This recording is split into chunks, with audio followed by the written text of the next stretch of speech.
Hello student, आज का video आपके लिए बहुत ही खास होने वाला है क्योंकि आज की वीडियो में आपको यूपी कांस्टेबल मैथ के पिछले वर्षों में पूछे गए कुछ क्वेश्चनों के बारे में बात करेंगे। तो चलिए आइए वीडियो को स्टार्ट करते हैं। पहले क्वेश्चन की ओर बढ़ते हैं कि पहला क्वेश्चन है हमारा क्या है। तो चलो देखो पहला क्वेश्चन क्या है हमारा।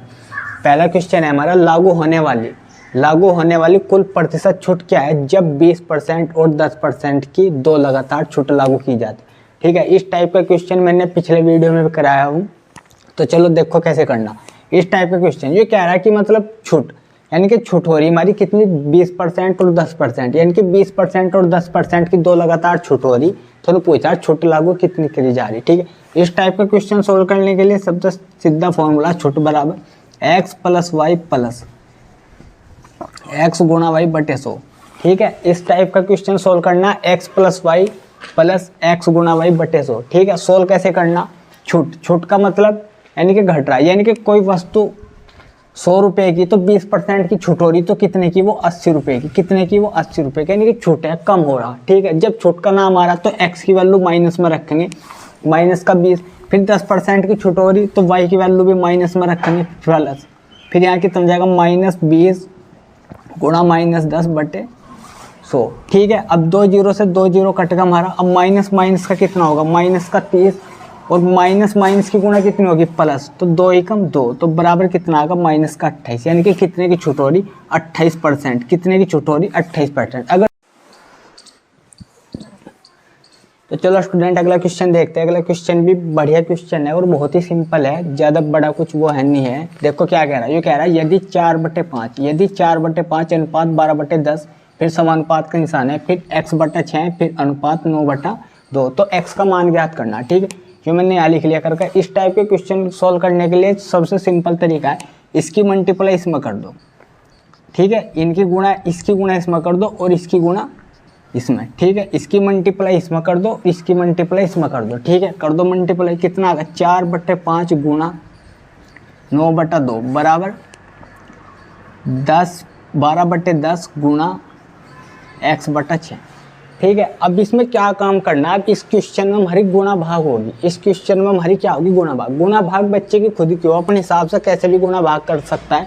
जैसे मैंने 2 से 4 काट दिया 2 बार। ठीक है, फिर 6 से मैंने 12 काट दिया 2 बार। अब ये दोनों बराबर में 2 से हमारा 2 कट कैंसिल। ठीक है, कट जाएगा और 5 से क्या कटेगा 10। ठीक है, अब मेरे यहाँ क्या बचा x 9 बराबर x/2। अब 2 की गुणा 9 में आ गई तो कितना आएगा 9 दूनी 18 x, यानी कि x बराबर कितना आएगा 18। तो ऑप्शन हमारा डी, ऑप्शन डी क्या हो जाएगा हमारा सही हो जाएगा। ऑप्शन डी हमारा क्या हो जाएगा सही हो जाएगा।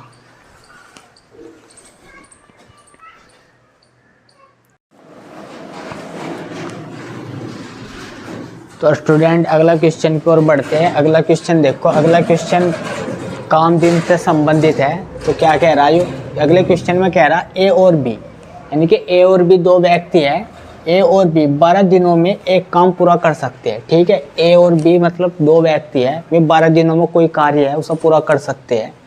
ठीक है, बी और सी, फिर वहाँ सी एक व्यक्ति हो रहा है, फिर बी, यानी कि बी तो पहले ही था, बी और सी वही काम 16 दिनों में पूरा कर सकते हैं। ठीक है, बी और सी वही काम 16 दिनों में पूरा कर सकते हैं। ए और सी वही काम 24 दिनों में पूरा कर सकते हैं। तो वे तीनों मिलकर वह काम कितने दिनों में पूरा करेंगे। ठीक है, इस टाइप का क्वेश्चन बहुत ही आसान तरीके से बताऊंगा। तो चलो देखो क्या करना। क्या कहा हमें ए और बी किसी कार्य को 12 दिन में, फिर बी और सी वही काम कितने दिन में 16 दिन में, और जो हमारा है और क्या रहेगा हमारा ए और सी दोनों मिलकर उस काम को कितने दिन में कर रहे 24 दिन में। ठीक है, अब जो टोटल काम है हमारा, टोटल काम निकाल लेंगे हम। टोटल कार्य निकालने का क्या तरीका है, हम क्या काम करेंगे, हम 12 का 16 का 24 का लैसे ले लेंगे, 12 का 16 का 24 का लैसे ले लेंगे। अब 12 और 24 का लैसे लेने का क्या तरीका, सबसे आसान तरीका है, एक संख्या ऐसी है वो 12 के पहाड़ी में भी आवेगी, 16 के पहाड़ी में भी आवेगी, 24 के पहाड़ी में भी आवेगी, तो वो क्या ले ली हमने 48 ले ली। क्या ले ली 48। ठीक है, अब हमने 48 ले ली। अब जो हमारा a प्लस बी है, जो हमारा a प्लस बी है, अब जब 12 से 48 को भाग करेंगे तो कितना आएगा 4। अब b प्लस सी है, जब 16 से भाग करेंगे 48 को तो कितना आएगा 3। फिर a प्लस सी है, जब 24 से भाग करेंगे कितना आएगा 2। तो कहने का मतलब क्या है, यहाँ कहने का मतलब क्या है, a प्लस बी एक दिन में 4 काम करेंगे, जब जाकर 12 दिन में पूरा कर लेंगे। ठीक है, b प्लस सी एक दिन में 3 कार्य करेंगे, जब जाकर 16 दिन में 16 तिया 48 यानी कि 16 दिन में पूरा कर लेंगे। और a प्लस सी एक दिन में 2 कार्य करेंगे, जब जाकर 24 दिन में पूरा कर लेंगे। अब हमें क्या निकालना, हमें निकालना कि अगर ये तीनों एक साथ लगे, अगर ये तीनों एक साथ लगे तो कार्य कितने दिन में समाप्त कर लेंगे। अगर तीनों एक साथ लगे तो कार्य कितने दिन में समाप्त कर। अब हमें क्या काम करना पड़ेगा, जो a प्लस बी 4 आएगी, b प्लस सी कितना आएगा 3 आएगा, और a प्लस सी कितना आएगा 2 आएगा। अब ठीक है, अब इन्हें हम क्या कर देंगे, तीनों को जोड़ देंगे। अब a 2 प्लस a भी 2 बार आ रहा है इसमें, और b भी 2 बार आ रहा, और c भी 2 बार आ रहा, और इसे ऐड कर देंगे तो कितना आएगा हमारा 9 आएगा। ठीक है, अब हमने यहाँ से 2 कॉमन ले लिया तो यहाँ कितना आएगा a प्लस बी प्लस सी बराबर 9। ठीक है, अब a प्लस बी प्लस सी बराबर कितना आएगा हमारा 9/2। ठीक है, 9/2। अब क्या कह रहा है, तीनों मिलकर उस कार्य को कितने दिन में करेंगे। ठीक है, यानी कि एक दिन में a प्लस बी प्लस सी एक दिन में कितना कार्य कर रहे हैं 9/2 तो 48 का निकाल लो। क्या कुछ नहीं करना, बस 48 लिखो और 9/2 से भाग कर दो। अब 2 क्या होगा, 2 ऊपर गुणा में चला जाएगा तो कितना होगा 48 गुणा 2/9। अब इसमें गुणा कर लेंगे तो 48 दूनी कितना होगा 96/9। अब जब इसमें चला देंगे 10.67 तो ऑप्शन डी हमारा क्या हो जाएगा, सही हो जाएगा। तो इस टाइप के क्वेश्चन सोल्व करने के लिए सबसे पहले तीनों का कार्य निकाल लेंगे, उसके बाद में निकालने के बाद में ऐसे जोड़ के क्वेश्चन को सोल्व कर लेंगे। ठीक है, सबसे आसान तरीका यही है।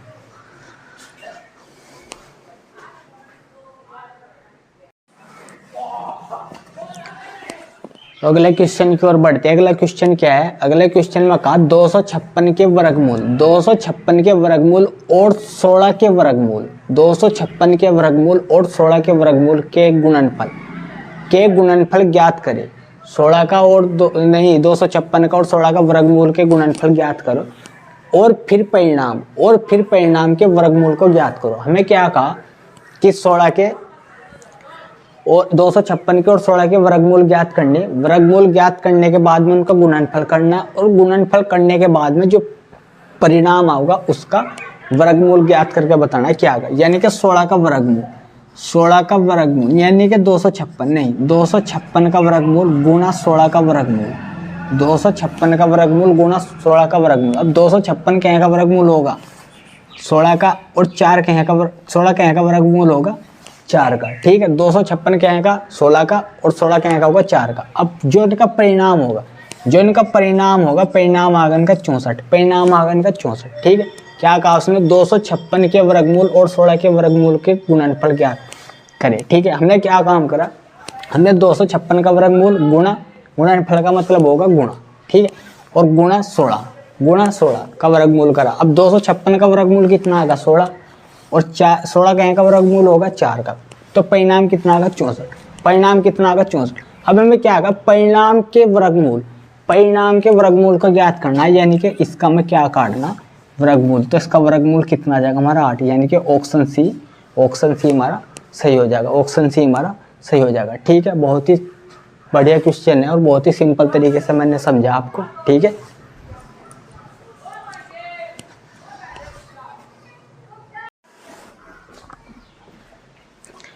अगला क्वेश्चन देखो। अगला क्वेश्चन भी बहुत सिंपल क्वेश्चन है। क्या कह रहा है, ये कह रहा है 800 के 75% के 120% के 40% ज्ञात करो। ठीक है, यानी कि 800 था, 800 का पहले 75%, फिर 120, फिर 40। ठीक है, ये हमें ज्ञात करने। तो इस टाइप के क्वेश्चन सोल्व करने के लिए कुछ नहीं करना, 800 लिखो और 800 का 75% निकाल दो, कितना आएगा बटे 100। फिर इसका कितना निकालना 120%, कितना निकालना 120%। फिर कितना निकालना, 40%। कितना निकालना, 40%। ठीक है, प्रतिशत, प्रतिशत का मतलब वो प्रति का मतलब 1 और शत का मतलब 100। ठीक है, यानी कि परसेंटेज। अगर किसी संख्या में से मैं प्रतिशत हटाना, फिर तो 100 तक कर दो भाग, 100 से कर दो भाग उसी संख्या में। अगर किसी संख्या में प्रतिशत लगाना, जैसे मैं पूछ जाए कि कितना प्रतिशत, अगर किसी संख्या, फिर उसमें क्या कर दो, 100 से गुणा कर दो। ठीक है, तो उसने कहा 800 के 75% के 120% के 40% ज्ञात करो। ठीक है, तो हमने 800 लिखा, फिर गुणा, फिर 75/100, फिर गुणा 120/100, फिर गुणा 40/100। और भी आगे तक होता तो गुणा में करके हम लिखते चले जाते। ठीक, अब हमने क्या काम करा, काटा फंटी करेंगे। कैसे, मतलब जोड़ घटा गुणा भाग करेंगे, 0 से 0 कट गई। ठीक है, अब यहाँ 0 से 0 कट गई, यहाँ 0 से 0 कट गई। ठीक है, अब भरे क्या बचा, अब हमने क्या काम करा, इसे 5 से काट दिया और ये 5 से कट का 2 बार। ठीक है, फिर हमने क्या काम करा, 2 से 4 काट दिया और ये 2 से 10 काट दिया और 5 से 15 काट दिया। तो क्या बचा हमारा, 8 × 3 × 12। क्या बचा, 8 × 3 × 12। ये जो हमने जो गुणा भाग करी, इसमें जो हमने इस क्वेश्चन में गुणा भाग करी, गुणा भाग तुम अपने हिसाब से कैसे भी कर सको, गुणा भाग बच्चे की खुद की हो। ठीक है, गुणा भाग जैसे मैंने 8 से 2 0 काट दी, ना काटता कुछ और काटा फंटी कर लेते, मतलब गुणा भाग खुद की हो। ठीक है, कैसे भी कर लो। ठीक है, अब हमने क्या करना है, इनकी गुणा करनी। तो गुणा कैसे हो जाएगी, 8 से 24 × 12। अब जब गुणा करी जाएगी तो गुणा करके कितना जाएगा हमारा, 288। 288। तो क्या हो जाएगा हमारा, ऑप्शन ए सही हो जाएगा। ऑप्शन ए हमारा क्या हो जाएगा, सही हो जाएगा। ठीक है,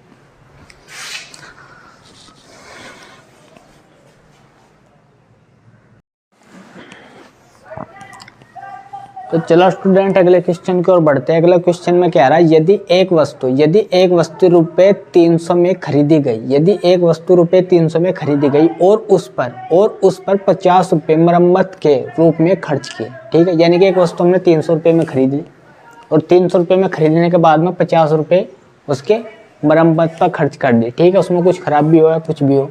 ठीक है, और इसके अंकित मूल्य पर 20% लाभ पर बेचा जाना चाहिए। ठीक है, और इसके अंकित मूल्य पर 20% लाभ पर बेचा जाए, यानी कि वस्तु 3, यानी कि कहने का मतलब ये है, जो कुल लागत मूल्य होगा,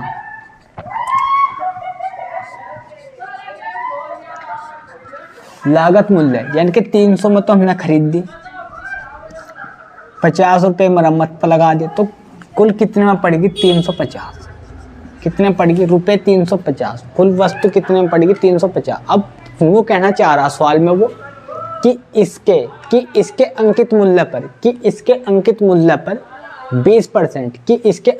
पर 20% लाभ पर बेचा जाना चाहिए। यानी कि हमें वस्तु जो है 20% लाभ पर बेचनी। ठीक है, 20% लाभ पर बेचे, जो कि लागत मूल्य का 10% है, जो कि लागत मूल्य का 10% है। ठीक है, जो कि लागत मूल्य का 10% है। आवश्यक बिक्री कर मूल्य ज्ञात करो। आवश्यक बिक्री कर मूल्य मतलब पूछना चाह रहा है कि वस्तु बिकी कितने में। ठीक, तो क्वेश्चन को ऊपर से नहीं नीचे से सोल्व करेंगे। सबसे पहले लागत मूल्य से हम अंकित मूल्य काट लेंगे। सबसे पहले लागत मूल्य से अंकित मूल्य यानी कि 10%, यानी कि 10%। तो हम क्या निकाल लेंगे, 300 10% निकाल लो, कितना आ जाएगा, 100 + 10 बटे में कितना आएगा, 100। ठीक है, अब कितना आएगा, 350 × 110 बटे कितना आएगा, 100। ठीक है, 0 से 0 कटी। ठीक है, 0 से 0 कट गई तो हमने गुणा करी, कितना आएगा, 11 × 5 = 55 का 5 का 11 × 33, 33 और 5 कितने हो गए, 385। कितने हो गए वो, 385। यानी कि 385 रुपये इसका क्या होगा, अंकित मूल्य। ठीक है, 385 रुपये क्या होगा, अंकित मूल्य। अब हमें क्या काम करना है, वस्तु 385 रुपये में बेचनी, या बेचने में 20% लाभ पर। ठीक है, ये कितने बेचने, 20% लाभ पर। अब हमें क्या काटना, 385 का 20% काट देंगे। ठीक है, यानी कि हमें 20% लाभ पर बेचनी। ठीक है, अब 20% लाभ पर बेचनी तो कितना आ जाएगा हमारा, 385 100 + 20 और बटे में कितना आएगा हमारा, 100। ठीक है, तो कितना आएगा हमारा, 385 120 और बटे में कितना आएगा हमारा, 100। ठीक है, हमारे 0 से जीरो कट गया और हमने सब 5 से काट दिया, 5 सते 35 और 5 सते 35, ये कितनी 5 से 2 बार और ये हमने 2 से 12 काट दिया 6 बार। तो हमारा क्या आगा, हमारा आगा 77 गुणा 6 और हमने इसकी गुणा कर ली। गुणा करने के बाद में कितना आगा 6 सते 42 और 6 40, यानी कि 462, यानी कि 462। कितने में बेचनी है वस्तु 462, 462 रुपये में बेचने पर वस्तु जब जाकर 20% का लाभ होगा। ठीक है, जब जाकर 20% का लाभ होगा। तो ऑप्शन हमारा क्या कौन सा, ऑप्शन हमारा सी क्या हो जाएगा, सही हो जाएगा। ऑप्शन सी हमारा क्या हो जाएगा, सही हो जाएगा।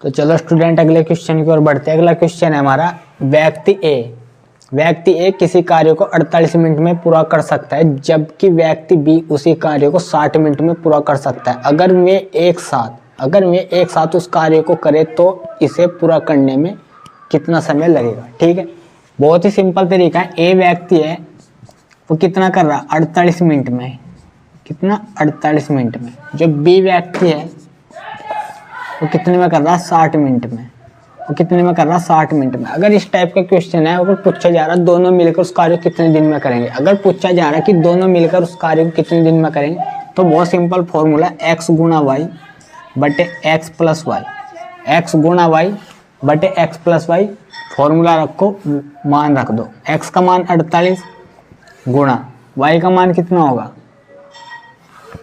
y का मान कितना होगा 60। ठीक है, बटे x का मान कितना 48 और y का मान कितना 60। ठीक है, अब हम क्या करेंगे 48 गुणा 60 बटे इसे ऐड करेंगे तो कितना आ जाएगा हमारा 108, कितना आएगा 108। ठीक है, अब हम क्या काम करेंगे 12 से काट देंगे, ये 12 पंजे 60 और ये 12 से कटेगा हमारा 9 बार। ठीक है, अब हम 3 से काट देंगे, 3 से 9 कट गया 3 बार और जो कितनी बार कटेगा 16 बार। तो हमारा क्या आएगा, हमारा आएगा 80 बटे 3। अब हम इसे काट के लिखेंगे तो हमारा आ जाएगा 26 सही 2 बटा 3, 26 सही 2 बटा 3। अब हमारा ये 26 क्या आ गया, यह मिनट आ गया, क्या आ गई सेकंड आ गई। अगर जो हमारा आंसर है वो क्या में दे रखा, मिनट और सेकंड में दे रखा, तो क्या आया हमारा, जो आया 26 सही 2 बटे 3 मिनट, 26 सही 2 बटे 3 मिनट। अब ये तो मिनट पूरी हो रही हमारी 26, अब 26 मिनट तो पूरी होगी। ठीक है, अब आगे बची हमारी 2 बटा 3, अब आगे बची हमारी 2 बटा 3 मिनट, 2 बटा 3। अब हमें पता होना चाहिए 1 मिनट में 60 सेकंड हो, 1 मिनट में 60 सेकंड हो, तो 60 से गुणा कर देंगे तो ये कितनी बार कटेगा 2 बार, तो कितना आएगा 40 सेकंड, कितना आएगा 40 सेकंड। अब यहाँ क्या लिख देंगे 40 सेकंड, क्या लिख देंगे 40 सेकंड। ठीक है, तो ऑप्शन ए हमारा क्या हो जाएगा, सही हो जाएगा। ऑप्शन ए हमारा सही हो जाएगा। तो दोस्तों आज के लिए इतना ही, मिलते हैं आपको नेक्स्ट वीडियो में, धन्यवाद।